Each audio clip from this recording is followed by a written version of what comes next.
Hello, first-time listeners. Thank you for tuning in. This is the Music Man for Mankind Radio. We are MGTOW, Men Going Their Own Way, and MRA, Male Rights Activist group. The name of this episode is called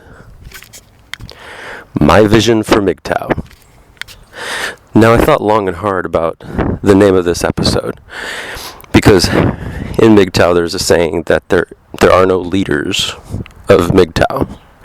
So to say that this is my vision for MGTOW might make people think that I'm suggesting that I am a leader of MGTOW.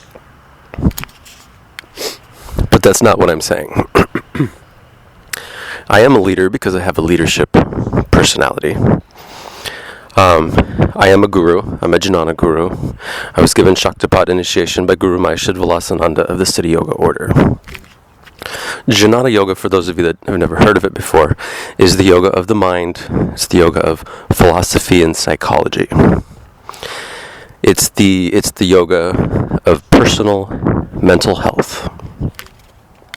Now, regardless of whether MGTOW has leaders or not, there will be those that rise to the top and inspire and are followed. Now, because I'm a guru doesn't mean that I'm your guru, and because I have a leadership personality doesn't mean that I'm your leader. I have a student in Chicago, Patrick John Coleman, who's also part of the MGTOW movement. He is an elder shaman, and he's a psychic medium, and people call him and they ask him for advice on their lives. He's a student of my psychological models, and he uses them, and he has gotten much better and much happier, and he sees things much clearer having used them now as he does in his day-to-day life. Now, that doesn't make him your shaman, and it doesn't make him your leader. But he also is a leader. So I'm going to tell you why I think MGTOW needs to have a direction. If not leaders, it needs to have a direction and a purpose. And I'm going to describe to you what happened, some things that happened.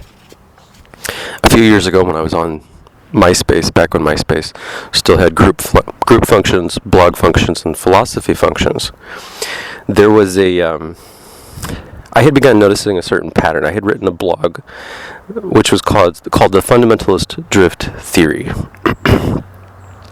And because I was raised a Jehovah's Witness, I observed certain patterns.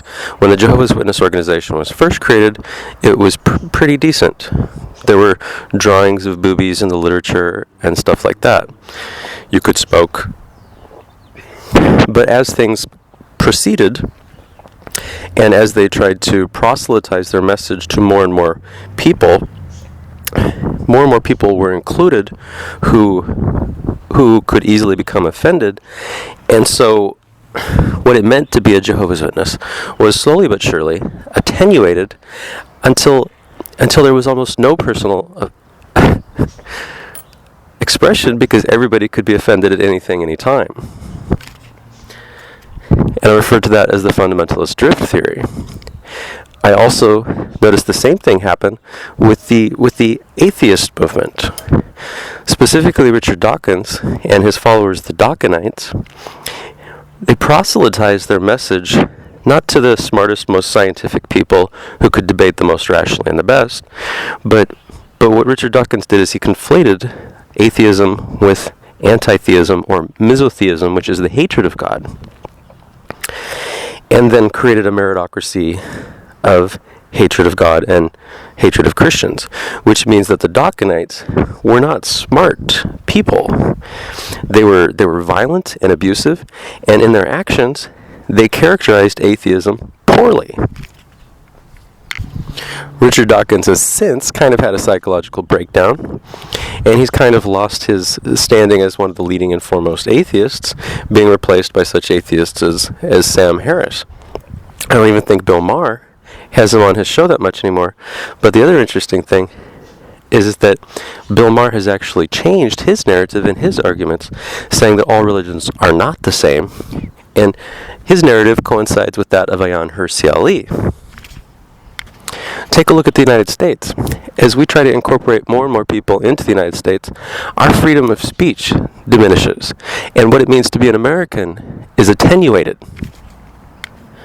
Female communication rituals are being forced in the form of radical free speech.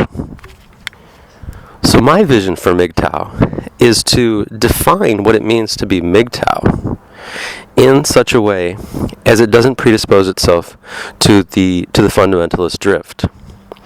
And the way that I plan on doing this is by starting a conversation, a rational philosophical conversation, and instituting a type of relationship which is known as a philoish, which is a philosophical family or a philosophical brotherhood. And it will be a meritocracy of reason and results.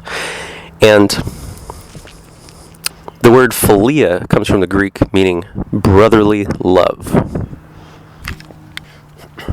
The way that we accomplish this is by only relating positively and rationally towards one another in the relationship. This is a rational relationship that includes rational debate in the form of rational rhetoric. And what we do is we encourage our brothers and some sisters, because I actually created a category for female MRAs, female male rights activists, because it's a thing that's trending. I don't know if you guys watch Fox News or not, but it's obvious to me that Fox News is hiring or acquiring female male rights activists. These are women that have a bias in favor of masculinity. So we can't demonize women. I don't think that we should be I don't think that we should be defined by what we're against. I think that we should be defined by what we are for. And what we are for is for increasing the perceived value of what it means to be a man when that has been so greatly diminished by society and the liberal media. And how we do that is not by being against women, not by being in relationship with our issues, using such words, words of hate, words of contempt. What we need to do is we need to display like a peacock all of the finest aspects of what it means to be a man, and we do this not by being against women, but by being for ourselves and for men, empowering ourselves and bettering ourselves, using such concepts as agonism, where we lovingly show to each other, like, you have a weakness here, or you might want to improve this, but always debating rationally, learning how to debate rationally, educating each other. And this is one of the big things, perfecting the soul, perfecting our soul in the form of unleashing our best, aligning ourselves with our better angels and not our worser demons. We don't want what brings us together as men to be hatred or any kind of negative emotion. We want to be brought together by love of masculinity, a masculine love of the world. When so much spirituality has been monopolized by women and fruity spiritualists that know nothing of spirituality, that they're regurgitating these shibboleths. They're telling people what they think people want to hear. They're appealing to these superficial aesthetic snap decisions that say, "Oh, I look like a guru because I have brown skin," or "I look like a nagualero because I wear a snakeskin hat." We need a masculine form of spirituality. Spirituality in the form of reason and wisdom. And we need to educate each other as to psychological models. One of the things that Patrick loves about our relationship is that I show him female strategies, female communication rituals. I've showed him strategic communication and strategies that women use not only in relationship but in communication. And what's fascinating is that a lot of you are probably already sensitive to these, but you don't have the names for them. You can't specifically say that's what that is. Like, you know that you're irritated by something. You're irritated by things when you talk to women or when you relate to women, but you can't specifically say, what they are, because you haven't identified them, because you don't have the thought technology, you don't have the words. I have created the words because the words didn't exist.